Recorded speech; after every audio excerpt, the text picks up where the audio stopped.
We want to know what is the ground situation now. Election for the assembly is happening after a gap of 10 years. How do you find the ground situation? I think this is an election which is happening after a vacuum of 10 years, and there's a lot of suffocation, silence in Jammu and Kashmir.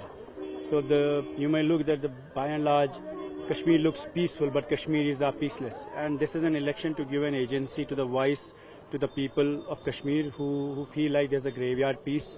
And we are trying to reach out to people, and this campaign in itself is healing people because we are reconnecting after 10 years of vacuum. So there has been an administrative rule, there has been a raid raj, multiple agencies arresting, raiding people, houses have been seized, religious organizations have been banned, political leaders are detained. So there's a massive crackdown happening in the last 5-6 years. So this is a vote against change for peace with dignity, peace with justice. People want the arrested people to be released, the religious organizations, the bans to be lifted, and also the larger issue, the political process on Jammu and Kashmir, the dialogue with a lot of stakeholders in Jammu and Kashmir. Is statehood, restoration of statehood, a very important issue? That's the first step, the restoration of statehood, but the primary issue remains that the restoration of special status of Jammu and Kashmir, Article 370, and the safeguarding the constitutional guarantees that were given to Kashmiris should be restored.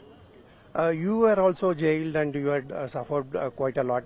But how do you see the situation now changing after that? I think there's a lot of fear and people are coming out because of elections, and this is slightly an opening manifestation of anger, frustration also. But this is the best thing that has happened is that there's a democratic drill taking place in Kashmir after prolonged year of vacuum and silence. In the Lok Sabha election also the turnout was good, and now I see a lot of your supporters right here canvassing for votes with you. So how do you feel the situation of people coming out and seeking votes and asking for votes? The turnout will be very high, more than the parliament.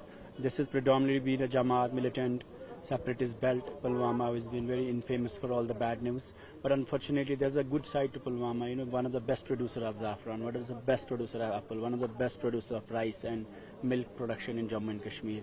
So, but people here are trying to, I think, to reclaim the pure image of Pulwama and to tell to the nation that this is not a terror-infested area. There's a lot more we have to offer. The young people who want to compete, rise and shine in their own ways, and we are making an effort to break the prejudice and stereotype against Kashmiri youth. You have spoken about a very important issue, youth and development. So Kashmir has been deprived of investment and development for a long period, but now are things changing? Are you hopeful of the youth getting more employment opportunities? Every development is possible when people are participatory. This was an exclusive system running here.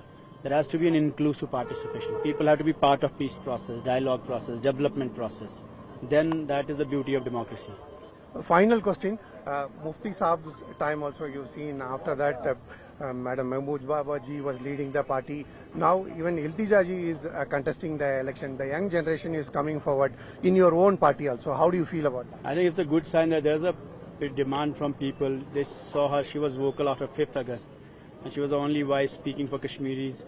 So there was a lot of pressure within the cadre that she should fight, and that's why she's been fielded as a candidate from Bijbehara, which has been the hometown of Mufti Saab. So this is also a symbolic message to the PDP cadre and to the young people who support her a lot. As a person on the ground fighting in politics, what is your message to the rest of India? I think try to understand us, do not see the TRP news, the media which you read.